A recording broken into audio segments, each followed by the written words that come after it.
Outlook. It's now my pleasure, ladies and gentlemen, to introduce the Governor of the Cayman Islands, His Excellency Martin Roper, to say a few words of welcome. And I was going to say to introduce our new governor, but he's been such an avid supporter of the financial services industry since his arrival on the island recently, coming to all the main events. I don't think he's so new anymore, and he's certainly very much a part of the Cayman Islands financial services industry and the community. He was in New York for the Cayman Finance Breakfast, for the reinsurance panel. He was at the Case Summit just 3 weeks ago. He was at the Chamber of Commerce luncheon last week, and he's here again today with us for the Cayman Economic Outlet. So, ladies and gentlemen, please join me in welcoming to the stage His Excellency, the Governor of the Cayman Islands, Mr. Martin Roper.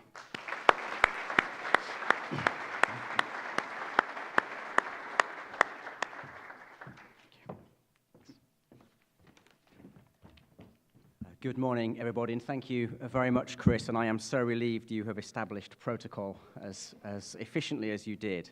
I am delighted to welcome you to the annual Royal Fidelity Cayman Economic Outlook Conference, not least because I believe we have such a good story to tell here in the Cayman Islands. And I want to thank Fidelity for once again providing this platform. I would first like to pay tribute also to Anwar Sundarji, former chairman and CEO of Fidelity, and as we've heard, his inspiration and passion are why we are all here today. And I know that Mr. Sundarji was highly successful in securing the very top talent at previous conferences, and today's excellent lineup of speakers is no exception. Now, after almost 4 months as governor of these wonderful islands, my first impression is highly positive. It is actually 4 months to the day that I arrived in the Cayman Islands, walking off the plane, greeting the Premier and colleagues, and I'm sure they were wondering quite what to expect, but I think 4 months on, we're in good shape.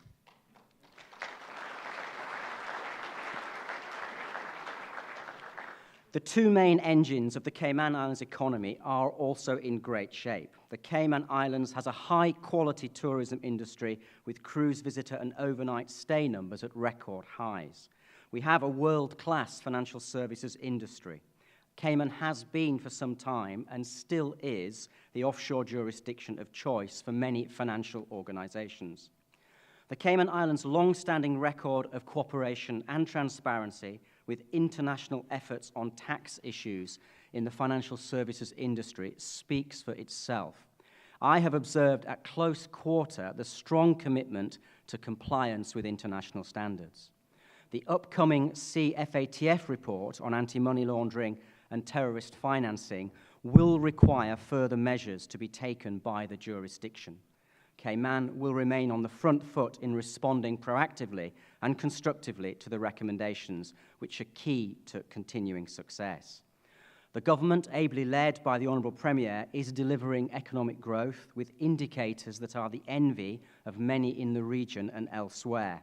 But I can assure you the government is not complacent and remains committed to ensuring sound public finance.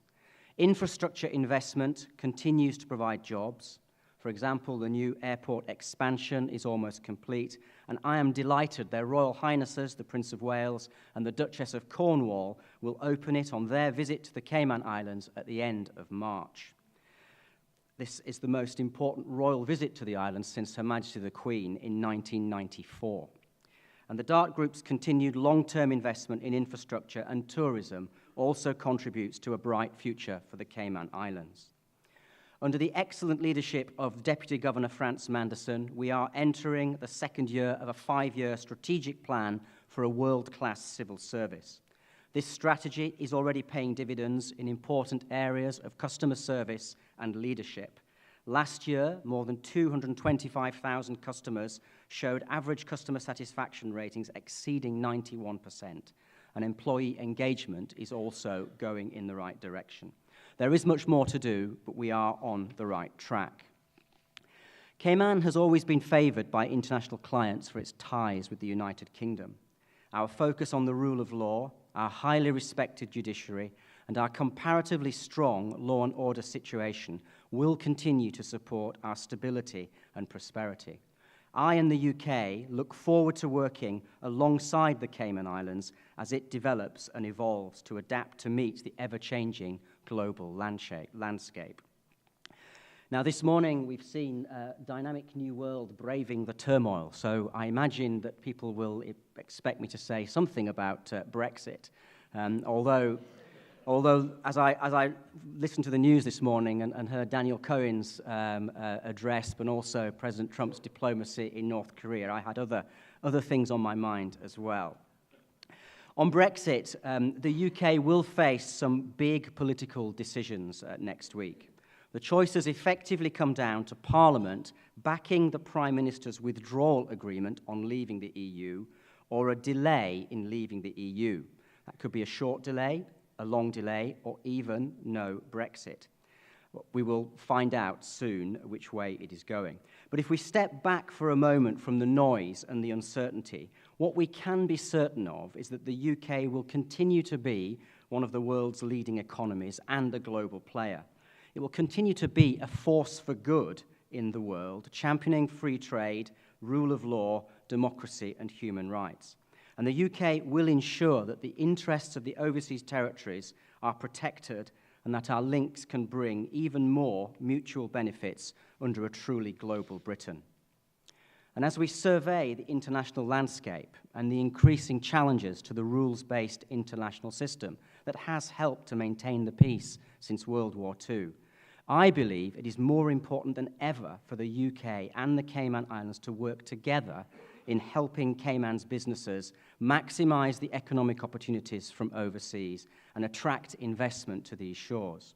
That is why I welcome the Premier's initiative and foresight to establish a new Ministry of International Trade, Investment, Aviation, and Maritime Affairs, and I look forward to working jointly in the interests of the Cayman Islands. Now, I would like just to take a moment to raise the recent UK Foreign Affairs Committee report, which has received a lot of attention. As I have said, I fully understand the concerns expressed on voting rights and on standing for electoral office.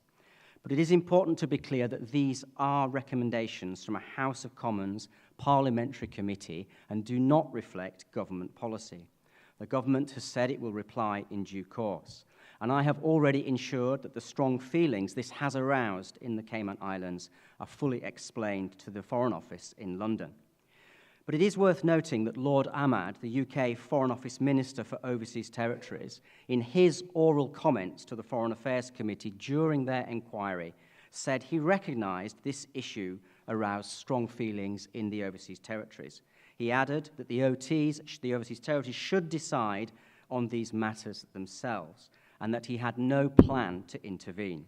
I hope that provides more perspective to the debate and additional reassurance. Finally, ladies and gentlemen, let me underline that I remain committed to nurturing the strongest possible Cayman Islands-UK relationship.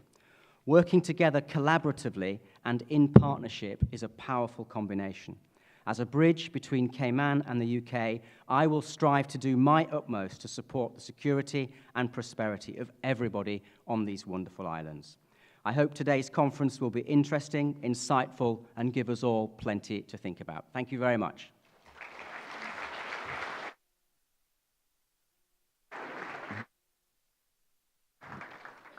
Thank you very much, Your Excellency. Appreciate your words, and great to hear the positive remarks, so appreciate you coming out. Thank you very much. At this time, ladies and gentlemen, I'd like to invite the Premier of the Cayman Islands to say a few words of welcome on behalf of the Cayman Islands government.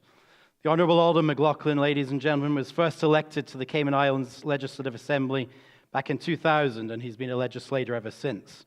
He served as the Minister of Education, Training, Employment, Youth, Sports and Culture from 2005 to 2009.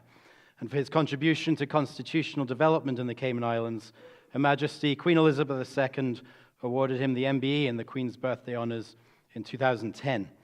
In February 2011, he became political leader of the Progressives, of which he's a founding member, and he was subsequently sworn in as leader of the opposition in the Legislative Assembly of the Cayman Islands.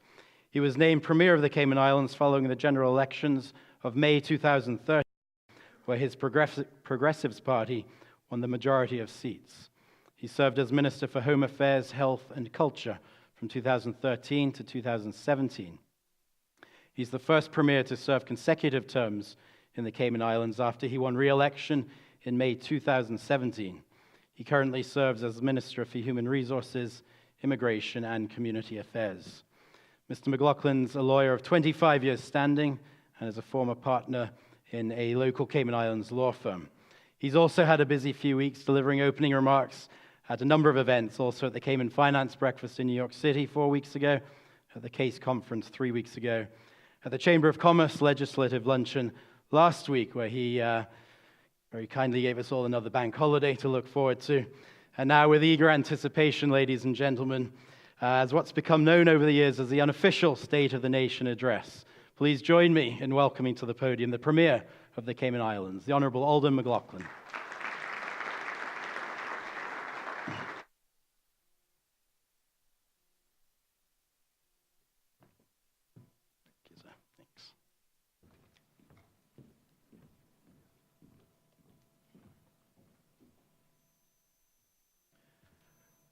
Good morning, and thank you, Chris. I think we need to freshen up that introduction because I've been a lawyer for about 8 years, more than that now, which means I'm 8 years older.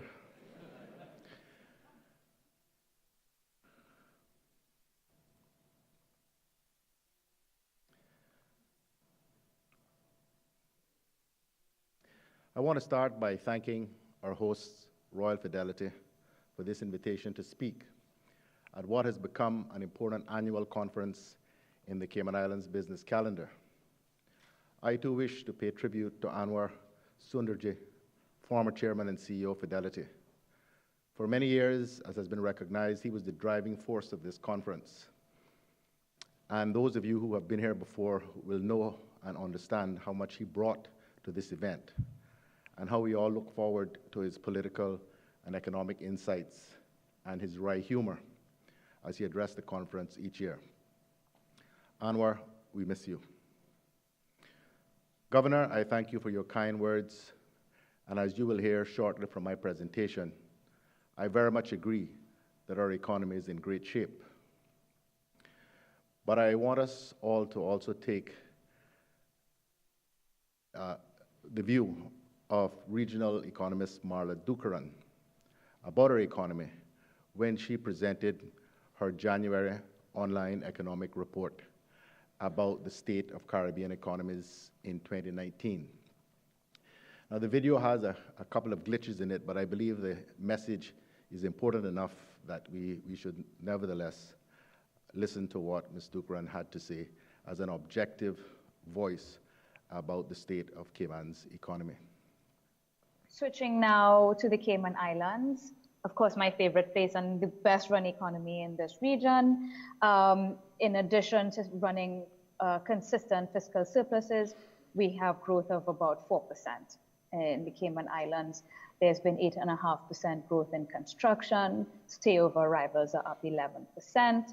And unemployment is actually at pre-global financial crisis levels of 3.4%.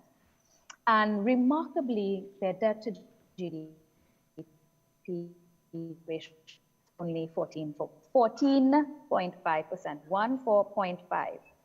Let that sink in. That's like a record low rate. I don't see rates like that, debt to GDP rates anywhere like that in the region. And that's down from a peak of around 24% in 2011. What to look out for in 2019 in the Cayman Islands? Basically, you have much more investment coming with respect to hotel projects, and the 15% import duty concessionary rate on building materials has been extended to December of this year, so which means by the end of the year, it means that that's going to promote more construction and investment. The financial services sector accounts for 41% of GDP in the Cayman Islands, and just recently, the Cayman Islands revised their taxation legislation due to the pressures that they came under from the OECD under the base erosion and profit shifting and harmful tax practices initiatives. And so they had to revise their tax legislation, and this can have some negative implications for growth, well, for that sector and for growth overall, but the country has strong fiscal performance and buffers to withstand any challenges, and I'm pretty sure that the Caymanian people will find a way to recover from any negative fallout from that, because they always do.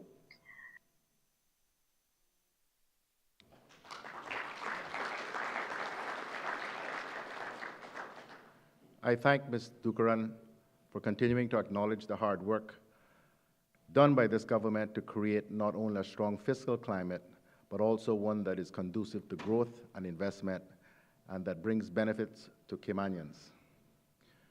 Ms. Dukaran also mentioned some challenges for us, and I will speak to these later. I will also later on provide a few statistics updated from those shown in the video.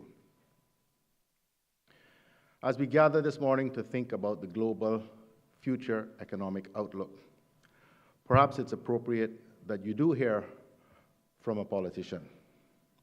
After all, it was a politician I greatly admire, Winston Churchill, Britain's great wartime prime minister, who said, "Politics is the ability to foretell what is going to happen tomorrow, next week, next month, and next year, and then to have the ability afterwards to explain why it didn't happen."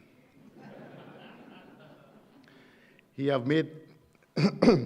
may have made those remarks somewhat tongue-in-cheek, but Churchill certainly understood that in his time, with changing world forces, it was becoming more and more difficult to know with any degree of assurance what the future might bring. The same holds even truer today. This conference's organizers have captured that sentiment well by titling today's conference, "Dynamic New World, Braving the Turmoil." I am not planning to dust off a crystal ball and look into the future with you today. That is always a dangerous idea at an economic conference. After all, economists have correctly forecast at least 9 of the last 5 recessions. But neither am I planning to play it safe. Instead, I will provide my thoughts on not only what we in the Cayman Islands need to keep doing to avoid the turmoil, but also the things that we could consider doing to prepare ourselves for an increasingly dynamic world. I will start with this observation. In times of dynamic and profound change, we should expect that there will be turmoil. Great change and turmoil are but different sides of the same coin. Whether the change is political, economic, or technological, where there is great change, we can expect turmoil. Turmoil defined not just as total disorder, but also as upheaval, agitation, disruption, or uncertainty. The economic growth that the world has seen over the past 100 years has lifted millions out of poverty globally, but it has also made the very rich even richer and highlighted a widening income disparity. This has caused agitation and uncertainty in many countries. Consider the Gilets jaunes protesters in France. A new fuel tax has seemingly been the proverbial last straw that broke the camel's back and created an organic movement without a leader or a focus on any one particular cause, but a movement that has certainly created economic, social, and political upheaval across France. We have experienced great change in our islands over the past 50 years, with the pace of change increasing at an ever faster rate. And this has inevitably brought with it some agitation and uncertainty, as Caymanians have experienced tremendous economic growth, but also significant and sustained levels of immigration and development that have not just brought new faces to Cayman, but are also changing the very face of these islands. It is indeed a testament to the nature of our people that despite these immense changes, Cayman remains one of the most peaceful places on earth, largely free from the racial, ethnic, and social tensions that plague much of the world. Consider just for a moment the political turmoil that is also impacting much larger countries, and compare it to what we see in our small islands. In the world's largest economy, we've seen political squabbling, principally over a border wall and immigration, shut down the very business of government for well over a month, causing real problems to both those who receive public services and the civil servants who provide them. In the result, some 800,000 public servants were left furloughed or required to work without pay. In contrast, Cayman continues to value the huge contribution that civil servants make in our society. While we expect ever higher levels of efficiency and performance, we recognize and reward their service. And whilst we have some tensions around increasing immigration, we also understand the need to welcome people here to help us drive our economy and build a nation. And because of that, our population has grown by over 700% in my lifetime, with over 130 nationalities living amongst us in relative harmony. We are a veritable little United Nations. In the United Kingdom, Brexit is revealing what has long been disguised: fundamental fault lines that run right through the core of the political establishment. Again, it is not simply within the political sphere that this impact is felt. The British people feel it as well. One of Britain's most influential think tanks, the Institute for Government, in its annual report on the performance of the UK government, concluded that all the time and effort that has gone into the political wrangling over Brexit has, quote, squeezed government's capacity to manage public services and major projects and to bring about improvement in them, unquote. In Cayman, by comparison, political differences have been put aside in the creation of a unity government that I have the privilege to lead, a coalition of the two main political parties and a number of independents. The result has been a strong government that generates good decisions and is able to focus its attention on improving public services and delivering major projects. In Venezuela, we see a once proud country with some of the largest oil reserves in the world become crippled under the weight of economic and political mismanagement. Its people face a humanitarian crisis, suffering from a shortage in food supplies and medicines, and skyrocketing inflation, making their currency useless as a store of value. The impact is also being felt by its neighbors, including those in the Caribbean, as many thousands of Venezuelans leave the country in desperation. In Cayman, we have had successive governments that for 60 years have generally managed their economy and finances well. And despite the many changes here, there is political and social stability. But we are no utopia. As I mentioned at last year's conference, we face our own share of challenges. But by and large, we have done exceedingly well for a small nation with little in the way of natural resources. I mention these things to illustrate the fact that in the present-day context, the political and social stability we are enjoying in Cayman is more the exception than the norm. There are two important lessons in this. The first is that stability cannot be taken for granted. We as politicians, particularly those within the unity government, need to continue to work tirelessly to maintain stability for the good of our country and our people. The second is that political instability, should we ever allow it to creep in, has real-world consequences that none of us want to see in our islands. And so we must be vigilant. And by we, I mean government as well as private citizens and business. We must not only appreciate the jewel that we have created here, but we must jealously guard and protect it. Cayman's political stability is bearing fruit. You can see that in our headline economic indicators. Annualized real terms GDP growth for the whole of 2018 is expected to close at 3.4%. This is on par with our largest trading partner, the US. So we have closed out the old year and started anew with continuing strong economic performance. We have a strong economy that continues to generate jobs and opportunities for Caymanians. The fall 2018 labor force survey will be completed and released soon, but preliminary results indicate that overall unemployment taking into consideration everyone legally resident here, has dropped from 4.9% in fall 2017 to 2.9% in fall 2018. As significant as that important number is, the more important number to me is that of Caymanian unemployment, which has dropped from 7.3% in fall 2017 to 4.6% in fall 2018. This is the lowest level of Caymanian unemployment in more than a decade, and is far lower than the peak Caymanian unemployment level of 10.5% that we saw in 2012.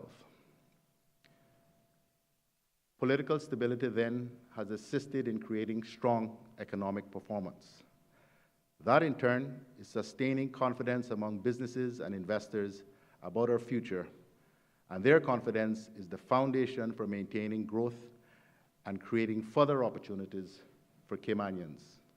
Perhaps the most tangible and visible expression of confidence in the long-term prospects of our economy is the growth that is going on in our development and construction sectors. This was one of the key factors driving the high level of overall GDP growth in our economy that I mentioned earlier. Annualized growth in the construction sector reached 8.9% for the first half of 2018. This growth in development is also driving an increase in imports, with more than $1 billion worth of goods having been imported into the Cayman Islands last year. In large part, so far I have been focusing on what we are doing and what I believe we must keep doing to secure and underpin our success. This conference, though, is about looking to the future, and in keeping with the theme, I will consider what else we can do to prepare ourselves for the new dynamic world we face.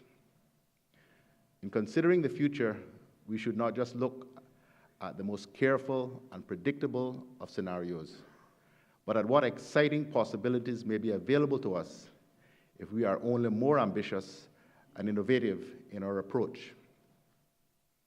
If we are to maintain and indeed improve our place in the world far into the future, then we will need to be bold and to think big. In my view, it only makes sense to think about bigger and bolder steps if we are confident in the foundations that are needed to support them. If the economic fundamentals are sound, then risk is more manageable, and the confidence will be there to fund the investments that will be required. Equally, it also only makes sense to think of such steps if they will bring real and tangible benefits to the Caymanian people. Ours is a proud history of willingness to innovate and to support inward investment, but it has always been done on the basis that there is a meaningful return for our people. You don't grow an economy for the sake of business. You do it to provide opportunities for your people. In terms of Cayman's future prospects for growth and development, the fundamentals remain sound. The factors that have fueled the success of Cayman's economy continue to do so, despite challenges. For financial services, the bedrock foundation of our status as a UK overseas territory and our legal system based on English common law, combined with the choice we have made to remain a tax-neutral jurisdiction with no direct taxation, remains a fundamentally attractive proposition for businesses and investors alike.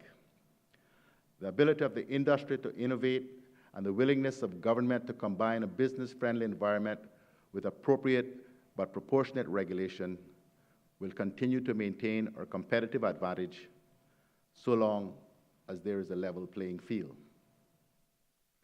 Despite the challenges that our financial services industry is facing, I am of the view that we can withstand these and continue to grow from strength to strength.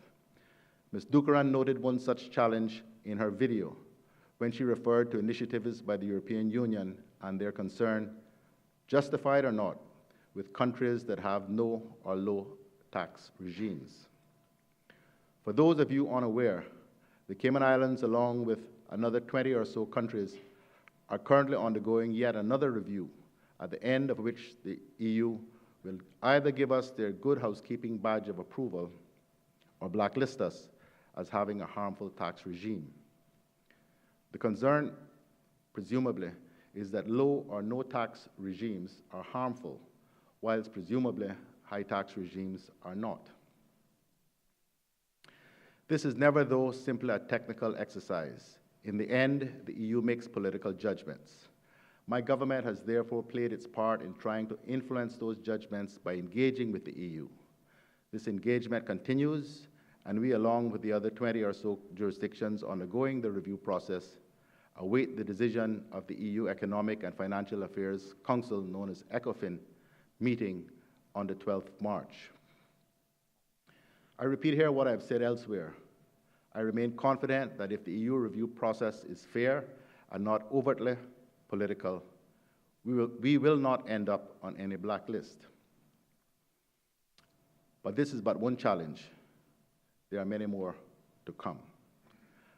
I remain confident, however, that we will continue to manage this future uncertainty by working together, government and the industry, and we can keep pace with changing global standards while preserving the special characteristics of this jurisdiction that make it an attractive place to do business in the first place. At the same time, our tourism industry continues to flourish with record numbers of tourists arriving at our newly renovated airport and at our seaport. This growth will continue because we will continue to develop our world-class tourism product. This government has already been bold in not only modernizing and tripling the size of our international airport, but also in thinking of the future and committing to building the much-needed cruise piers that will serve us today, but also protect our key cruise tourism business into the future. The immediate economic prospects for Cayman are indeed therefore strong. While there are uncertainties and threats, I believe that both our financial services industry and tourism have a positive outlook, and we can continue to deliver sustainable levels of growth. However, we do need to think longer term about what will drive future growth in the Cayman economy. The more diverse the Cayman economy, the more resilient it becomes. Diversifying our economic base also creates new kinds of opportunities for our people, both as entrepreneurs and in the labor market.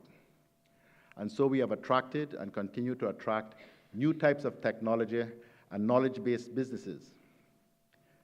Cayman Enterprise City, our well-established special economic zone, continues to attract new kinds of businesses to our islands, notably internet and technology businesses, including fintech and biotech. Newcomer Tech Cayman brings together Caymanian business acumen with established U.S. technology entrepreneurship and is gearing up to create new forms of digital and knowledge-based business here. Health City Cayman Islands utilizes some of the most modern technology available anywhere. It is the first hospital in the English-speaking Caribbean to use robotic navigation for joint replacements, the first to install artificial hearts, and much more. This is a key part of our medical tourism platform.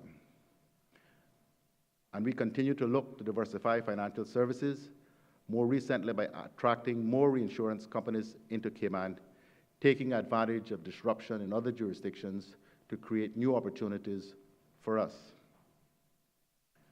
But growth too brings its own set of challenges that we must manage.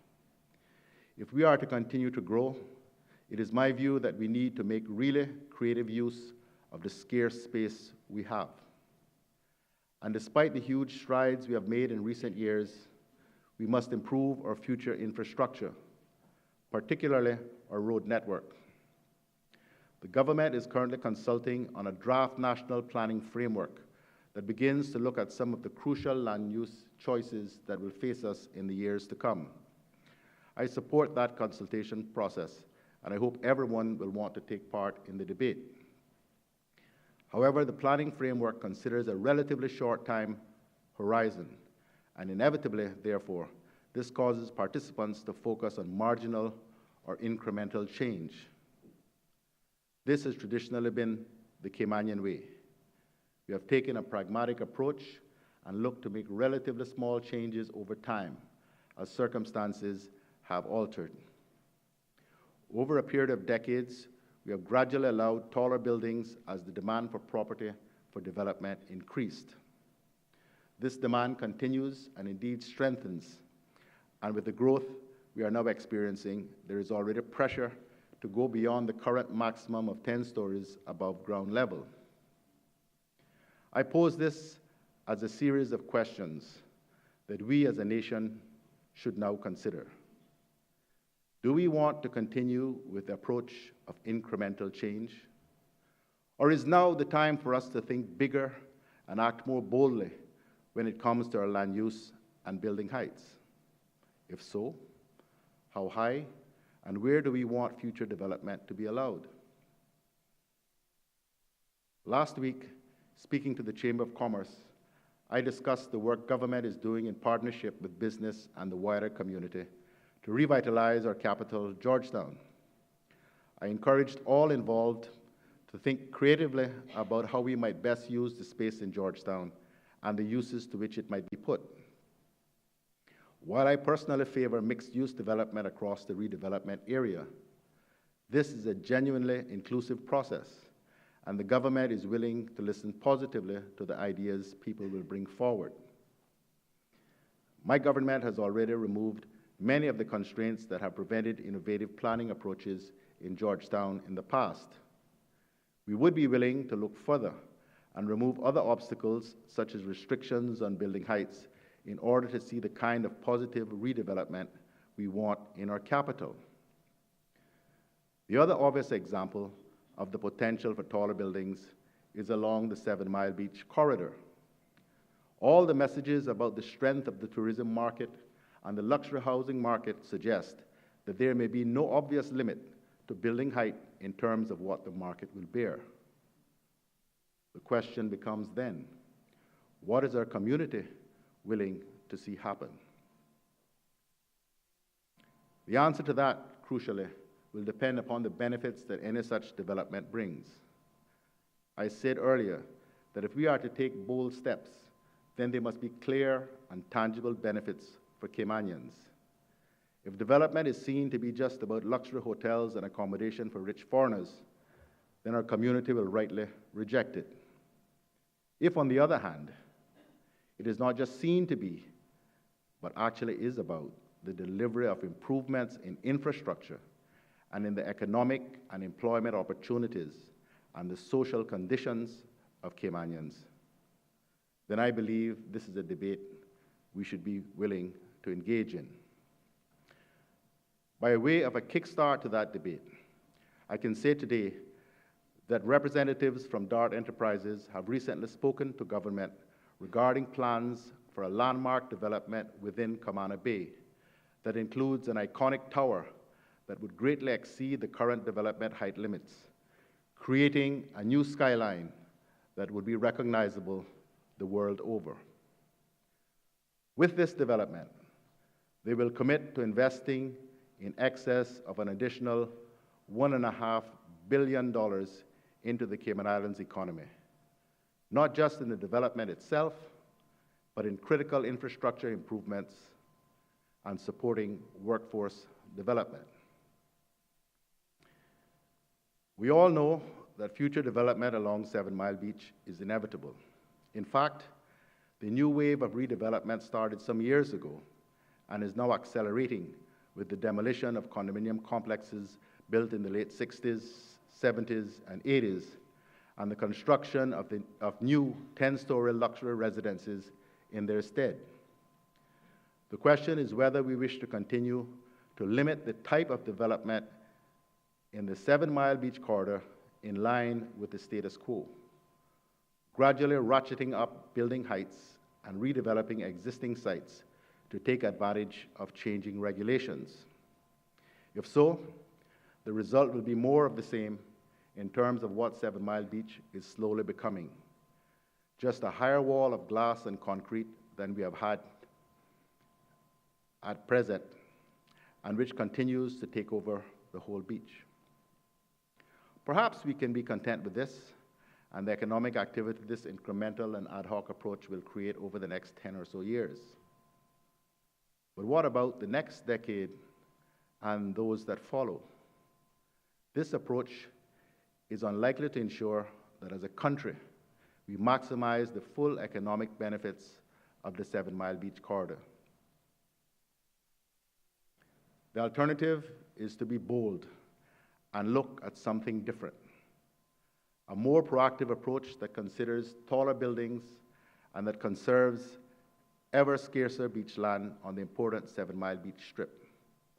Taller buildings, but in particular hotel developments, that generate much more income and economic activity for our islands than other types of development do. Taller buildings that will require developers to give back more of the beach and to have further setbacks, creating a large open space between the building and the beach. I believe we must at least take a long, hard look at the potential for the kind of tower DART is proposing.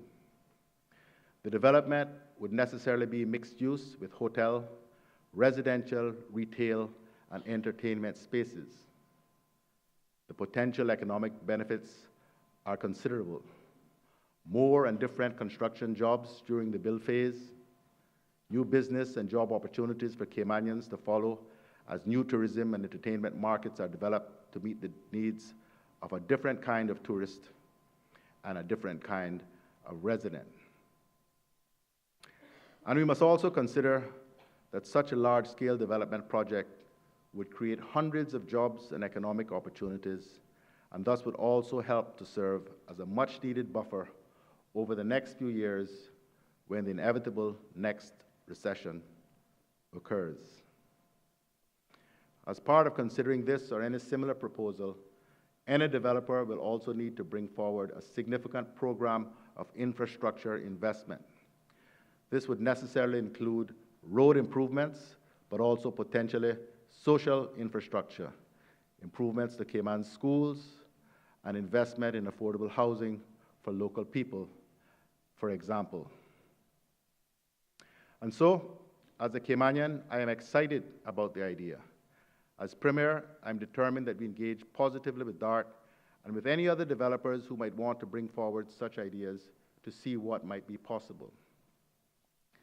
There is an awfully long way to go before such ideas might come to fruition, but now is the time for a national debate. The Plan Cayman process gives us a timely and appropriate vehicle to have that national debate. The next phase of consultation in that process will be on an area plan for the 7 Mile Beach corridor, and the potential for a landmark development can be addressed as part of that consultation. I will leave it to DART to outline their ideas in more detail, and as I've said, I would welcome others coming forward with other proposals. I wish to make it clear this morning, though, that there has been no commitment from the government to DART or anyone else at this stage. But we do believe we must be willing, at least, to consider the proposal. The renowned architect Adrian Smith noted in an article on tall buildings that the landmarks they create often over time become a symbol of national pride and identity. Such developments create new types of jobs and economic benefit as well, and also serve as iconic tourist attractions in their own right. Think for a minute the impact that the Burj Khalifa, which was designed by Adrian Smith, has made for Dubai, or indeed the impact of the Eiffel Tower on Paris, and indeed France as a whole. But hang on, before people start taking to social media to decry this idea, hear me out. Many people here will know that Gustave Eiffel was commissioned to design his iconic tower for the 1889 World's Fair in Paris. What you may not know is that the proposed tower was immediately controversial. Indeed, 300 members of the Paris artistic and cultural elite signed a petition to the fair's organizing committee asking for the project to be abandoned. Yes, petitions against progress were a thing even then. But I digress. Describing themselves as, quote, passionate devotees of the hitherto untouched beauty of Paris, unquote. They protested with all their strength and indignation against what they described as, quote, this useless and monstrous Eiffel Tower, unquote, that they claimed would be antithetical to the traditions of the city and would overshadow existing cultural sites. I can just imagine those in Cayman who will make very similar, if not pretty much identical, objections to any proposals for a major development here. Yet now, the Eiffel Tower is not just part of the Paris skyline, it is the very symbol of the city itself. Could we in Cayman imagine a similarly iconic structure here that would come not to threaten our cultural heritage, but to reimagine it and to symbolize the bold future we want for our islands and our children? I have no doubt that this last section of my speech this morning will be highly controversial and will ignite considerable debate. If so, good. That is my intention, because this is a debate that the country needs to have. There is much that is within our grasp if only we are bold, and the decisions we make will have profound impact on the long-term economic outlook of these islands. Simply put, it comes down to a matter of choice about the future we want for ourselves and these islands. Brutus, in Shakespeare's Julius Caesar, put it this way: there is a tide in the affairs of men, which taken at the flood, leads on to fortune. Omitted, all the voyage of their life is bound in shallows and in miseries. On such a full sea are we now afloat, and we must take the current when it serves, or lose our ventures.